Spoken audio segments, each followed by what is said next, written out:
আমরা অনেকেই নামাজ পড়ি, কিন্তু একা একাই পড়ি। মসজিদের আজান শুনেও বলি পরে যাব, আর সে পরে কখনো আর আমাদের জীবনে আসে না।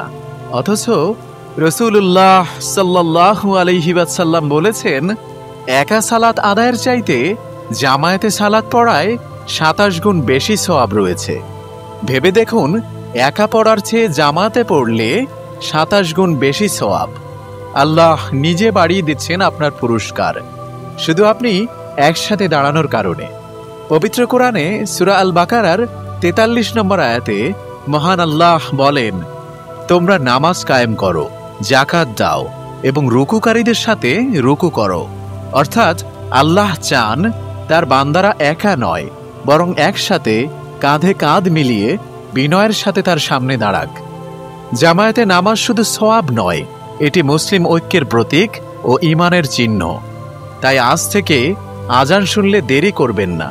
আপনি যেখানেই থাকুন, চেষ্টা করুন জামায়াতের সাথে নামাজ আদায় করতে। কারণ যে মানুষ ৫ ওয়াক্ত আল্লাহর ঘরে আসে, আল্লাহ তার ঘরকে জান্নাত বানিয়ে দেবেন ইনশাআল্লাহ। আমরা কি পারবো নিজেদের পরিবর্তন করতে? নিজের সাথে আজ এই অঙ্গীকার করতে পারবো, আমি আজ থেকেই জামায়াতে নামাজ পড়ার প্রতিজ্ঞা করছি। মহান আল্লাহ আমাদের সকলকে জামায়াতে নামাজ আদায় করার তৌফিক দান করুক। আমিন।